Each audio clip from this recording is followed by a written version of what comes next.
Programme का सबसे पहले आगाज करेंगे सीनियर सहाफ़ी अरशद शरीफ के जिक्र के हवाले से, जिनका जस्ते खाकी पाकिस्तान पहुंच गया है। इनकी नमाज जनाजा कल बरोज़ जुमेरात इस्लामाबाद में अदा की जाएगी। अरशद शरीफ के हवाले से हम आपको बताएं तो इनके पूरे स्टार कत्ल के ना सिर्फ जो कीनिया का मकामी मीडिया है बल्कि आलमी मीडिया भी इस पर सवालात उठा रहा है कि कैसे अरशद शरीफ को कत्ल किया गया, और आलमी मीडिया के साथ पाकिस्तानी मीडिया भी इस हवाले से तहकीकात के इंतज़ार में है, मगर तहकीकात अभी तक शुरू नहीं हुई है।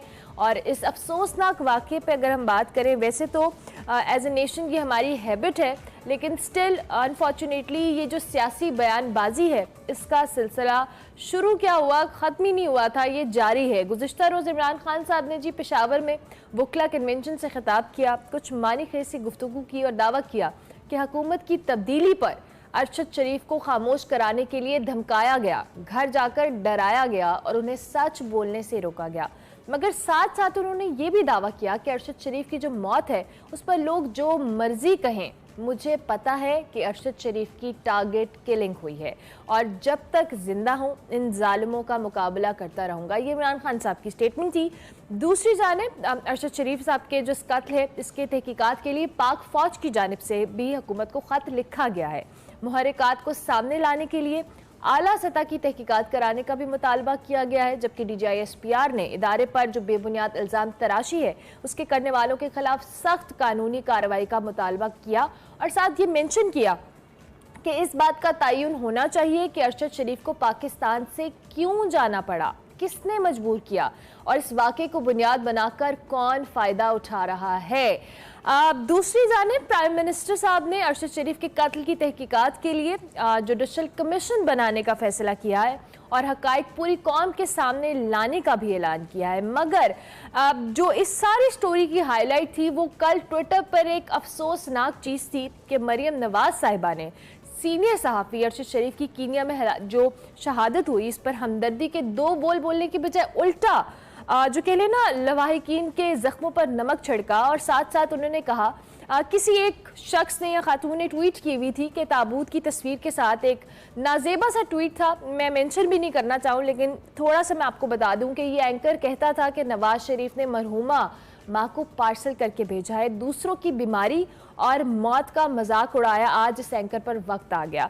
वैसे तो ये इतनी नाजेबा ट्वीट थी कि इसको इग्नोर करना ही जिम्मेदारी थी, लेकिन मरियम नवाज साहिबा ने इतना ज़रूरी समझा और इसको रीट्वीट किया और कहा नहीं, ये इंसानों के लिए सबक है। मेरा दिल नहीं कर रहा है ये ट्वीट में रीट्वीट करूं, लेकिन ये इंसानों के लिए सबक है। इसके बरक्स जबकि उन्हीं की अहलिया ने, जवेरिया साहिबा ने अरशद शरीफ की जो तमाम तर ट्वीट्स थी जब मरियम नवाज साहिबा की वालिदा बीमार थी, जब उनका जो कह लें उनकी वफ़ात हुई, सबसे पहले अरशद शरीफ साहब ने उनकी सेहतयाबी के लिए दुआएं की। बहुत सारे ऐसे ट्वीट थे जो जवेरिया साहिबा ने जिनके स्क्रीनशॉट शेयर किया जिसमें कहीं अरशद शरीफ की ये कोई स्टेटमेंट सामने नहीं आई जिसको मेंशन किया गया एक रैंडम सी ट्वीट में, लेकिन मरियम नवाज साहिबा को इसके बाद बहुत तनकीद का निशाना बनाया जा रहा है एंड आई गेस और ये बनाया जाना भी चाहिए था, लेकिन उसका रिएक्शन ये आया कि मरियम नवाज साहिबा ने इस रद्द अमल पर हैरत का इजहार किया कि ऐसे उन्होंने कहा जी कि मैं माफ़ी मांगती हूँ, मेरा मकसद ऐसा नहीं था कि मैं लवाहिकीन की दिल आज़ारी करती या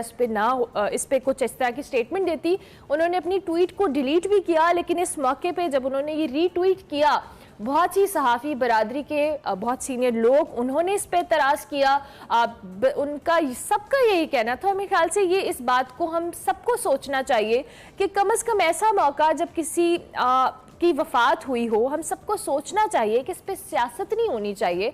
मुल्क पर ऐसे हालात हों, हमें ऑलरेडी इतने ज़्यादा चैलेंजेस हैं और जब किसी की मौत की खबर आए तो मेरा ख्याल है इस तरह की स्टेटमेंट से एज ए नेशन हम सबको, चाहे वो सियासतदान है, आम आदमी है, कोई भी है, आपकी जो भी पॉलिटिकल एफिलिएशन है, हमें गुरेज करना चाहिए। सियासत नहीं होनी चाहिए क्योंकि ये कोई अच्छा ट्रेंड हम सेट नहीं कर रहे कि सोशल मीडिया पे कोई भी उठेगा, इदारों को तनकीद का निशाना बनाएगा, लोगों को कुछ बुरा भला कहेगा। तो लिहाजा सियासतदानों के साथ साथ आम लोगों से भी ये दरख्वास्त है कि बराह करम किसी की मौत को अपनी सियासत या अपनी पॉइंट स्कोरिंग करें कि नज़र ना उन्हें एवॉइड करें और अल्लाह ताला अरशद शरीफ साहब के दर्जात बुलंद करें, उनके घर वालों को सब्र दे। कल बहुत ही दिल अजीब हो रहा था, उनकी जो भी जस्ते खाकी के मामलात हो रहे थे। कल उनका नमाज जनाजा अदा किया जाएगा और इस्लामाबाद के अंदर उस हवाले से भी आपको अपडेट करते रहेंगे। प्रोग्राम में एज यूजुअल हमारे पास आगे बहुत कुछ है, कुछ लॉन्ग मार्च के हवाले से भी बात करेंगे, पॉलिटिकल सिचुएशन भी है। बताते हैं आपको आज की बड़ी खबर।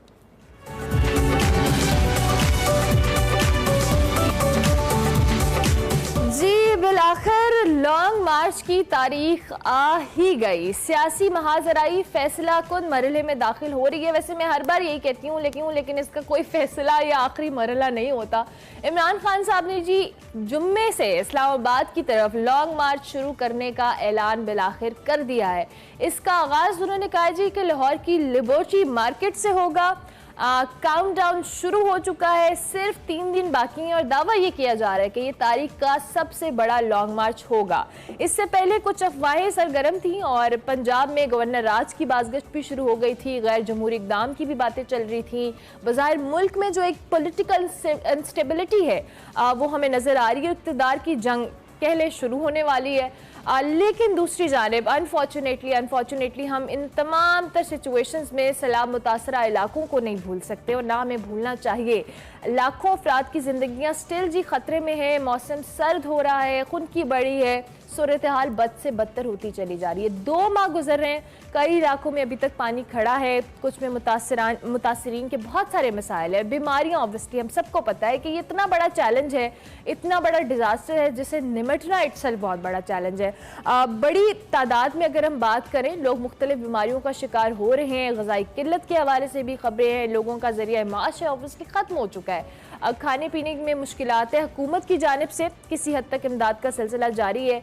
बेनज़ीर इनकम सपोर्ट प्रोग्राम का पैकेज 28 अरब से बढ़ाकर 70 अरब रुपए कर दिया गया है और हर मुतासरा खानदान को 25,000 रुपए दिए जा रहे हैं। अब तक तकरीबन 26 लाख जो 63,000 खानदानों में 66 अरब रुपये से ज़्यादा रकम तकसीम कर दी गई है और मज़ीद भी कोशिश की जा रही है कि जितना मुमकिन हो सके इन खानदानों को इमदाद मिले और इनके मसाइल ख़त्म हो।